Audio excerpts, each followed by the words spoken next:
It seems that every day we're reminded that we live in an era of great power rivalry, that the rules-based order is fading, that the strong can do what they can and the weak must suffer what they must. And this aphorism of Thucydides is presented as inevitable, as the natural logic of international relations reasserting itself. And faced with this logic, there is a strong tendency for countries to go along to get along, to accommodate, to avoid trouble, to hope that compliance will buy safety. Well, it won't. So what are our options? In 1978, the Czech dissident Václav Havel, later president, wrote an essay called The Power of the Powerless. And in it, he asked a simple question: how did the communist system sustain itself? And his answer began with a greengrocer.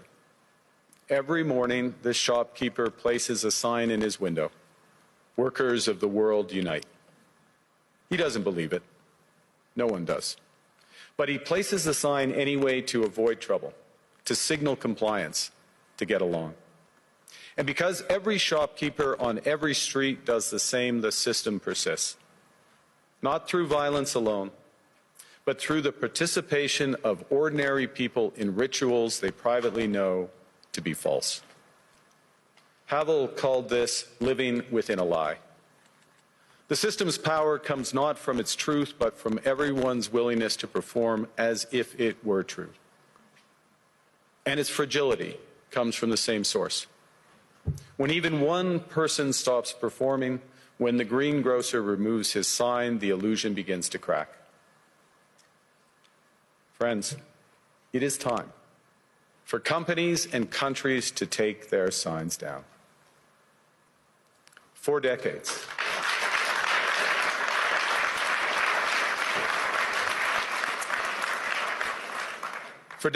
countries like Canada prospered under what we called the rules-based international order.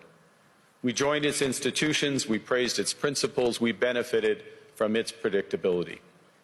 And because of that, we could pursue values-based foreign policies under its protection. We knew the story of the international rules-based order was partially false, that the strongest would exempt themselves when convenient, that trade rules were enforced asymmetrically.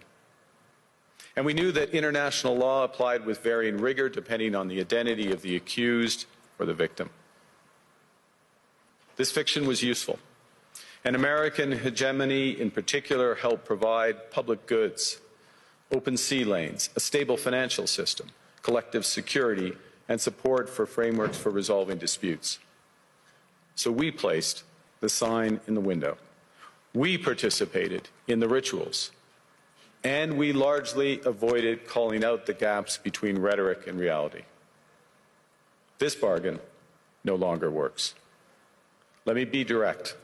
We are in the midst of a rupture, not a transition. Over the past 2 decades, a series of crises in finance, health, energy, and geopolitics have laid bare the risks of extreme global integration. But more recently, great powers have begun using economic integration as weapons. Tariffs as leverage, financial infrastructure as coercion, supply chains as vulnerabilities to be exploited.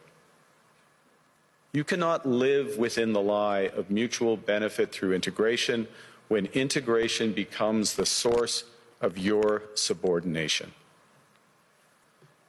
The multilateral institutions on which the middle powers have relied, the WTO, the UN, the COP, the architecture, the very architecture of collective problem solving are under threat. And as a result, many countries are drawing the same conclusions, that they must develop greater strategic autonomy in energy, food, critical minerals, in finance and supply chains. And this impulse is understandable. A country that can't feed itself, fuel itself, or defend itself has few options. When the rules no longer protect you, you must protect yourself. But let's be clear-eyed about where this leads.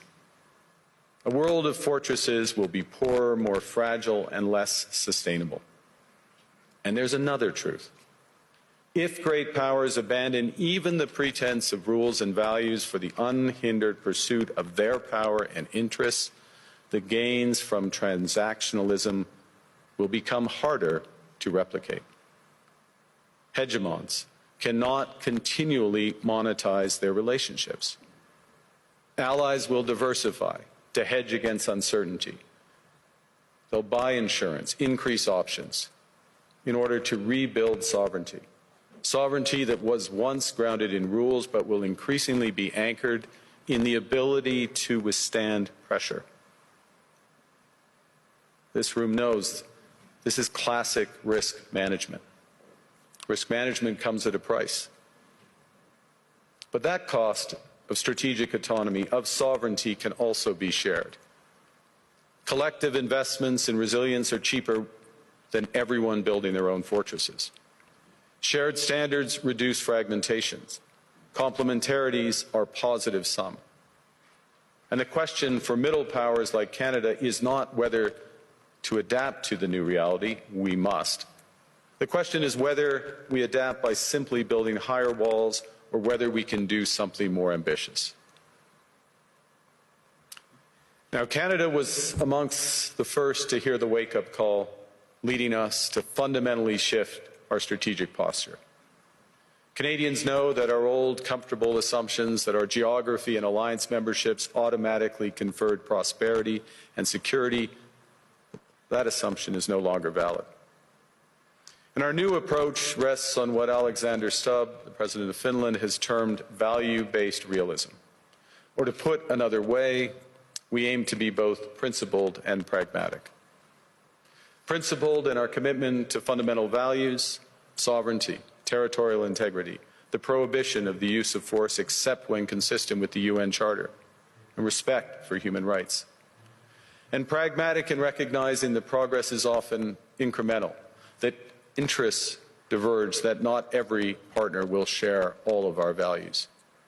So we're engaging broadly, strategically, with open eyes. We actively take on the world as it is, not wait around for a world we wish to be. We are calibrating our relationships so their depth reflects our values. And we're prioritizing broad engagement to maximize our influence, given the fluidity of the world at the moment, the risks that this poses, and the stakes for what comes next. And we are no longer just relying on the strength of our values, but also the value of our strength. We are building that strength at home. Since my government took office, we have cut taxes on incomes, on capital gains and business investment. We have removed all federal barriers to interprovincial trade. We are fast-tracking $1 trillion of investments in energy, AI, critical minerals, new trade corridors, and beyond.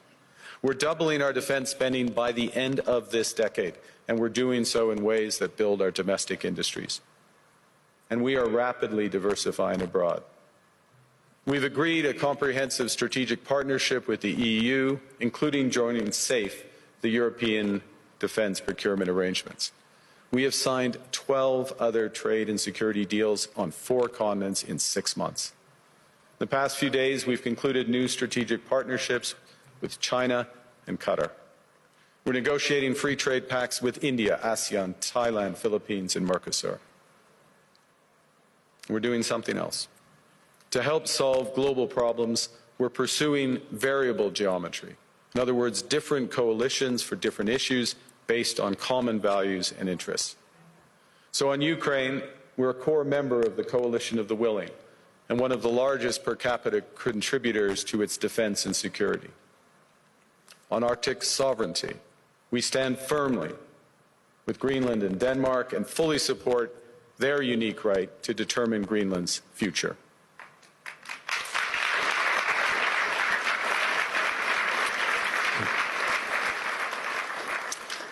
Our commitment to NATO's Article 5 is unwavering. So we're working with our NATO allies, including the Nordic-Baltic 8, to further secure the alliance's northern and western flanks, including through Canada's unprecedented investments in over-the-horizon radar, in submarines, in aircraft, and boots on the ground, boots on the ice. Canada strongly opposes tariffs over Greenland and calls for focused talks to achieve our shared objectives of security and prosperity in the Arctic. On plurilateral trade, we're championing efforts to build a bridge between the Trans-Pacific Partnership and the European Union, which would create a new trading bloc of 1.5 billion people. On critical minerals, we're forming buyers' clubs anchored in the G7 so that the world can diversify away from concentrated supply. And on AI, we're cooperating with like-minded democracies to ensure that we won't ultimately be forced to choose between hegemons and hyperscalers. This is not naive multilateralism, nor is it relying on their institutions. It's building coalitions that work, issues by issue, with partners who share enough common ground to act together. In some cases, this will be the vast majority of nations. What it's doing is creating a dense web of connections across trade, investment, culture, on which we can draw for future challenges and opportunities. I argue that middle powers must act together because if we're not at the table, we're on the menu. But I'd also say that great powers can afford for now to go it alone. They have the market size, the military capacity, and the leverage to dictate terms. Middle powers do not. But when we only negotiate bilaterally with a hegemon, we negotiate from weakness. We accept what's offered. We compete with each other to be the most accommodating. This is not sovereignty. It's the performance of sovereignty while accepting subordination. In a world of great power rivalry, the countries in between have a choice: compete with each other for favor or to combine to create a third path with impact. We shouldn't allow the rise of hard power to blind us to the fact that the power of legitimacy, integrity, and rules will remain strong if we choose to wield them together. Which brings me back to Havel. What does it mean for middle powers to live the truth? Well, first, it means naming reality. Stop invoking rules-based international order as though it still functions as advertised. Call it what it is: a system of intensifying great power rivalry where the most powerful pursue their interests using economic integration as coercion. It means acting consistently, applying the same standards to allies and rivals. When middle powers criticize economic intimidation from one direction but stay silent when it comes from another, we are keeping the sign in the window. It means building what we claim to believe in. Rather than waiting for the old order to be restored, it means creating institutions and agreements that function as described. And it means reducing the leverage that enables coercion. That's building a strong domestic economy. It should be every government's immediate priority. And diversification internationally is not just economic prudence, it's a material foundation for honest foreign policy, because countries earn the right to principled stands by reducing their vulnerability to retaliation. So Canada. Canada has what the world wants. We are an energy superpower. We hold vast reserves of critical minerals. We have the most educated population in the world. Our pension funds are amongst the world's largest and most sophisticated investors. In other words, we have capital, talent. We also have a government with immense fiscal capacity to act decisively.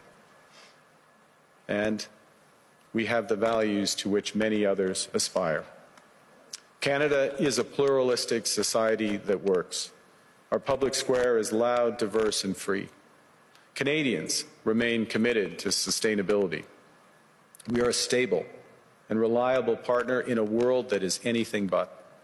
A partner that builds and values relationships for the long term. And we have something else. We have a recognition of what's happening and a determination to act accordingly. We understand that this rupture calls for more than adaptation. It calls for honesty about the world as it is. We are taking the sign out of the window. We know the old order is not coming back. We shouldn't mourn it. Nostalgia is not a strategy. But we believe that from the fracture, we can build something bigger, better, stronger, more just. This is the task of the middle powers. The countries that have the most to lose from a world of fortresses and the most to gain from genuine cooperation. The powerful have their power. But we have something too. The capacity to stop pretending, to name reality, to build our strength at home, and to act together. That is Canada's path. We choose it openly and confidently, and it is a path wide open to any country willing to take it with us. Thank you very much.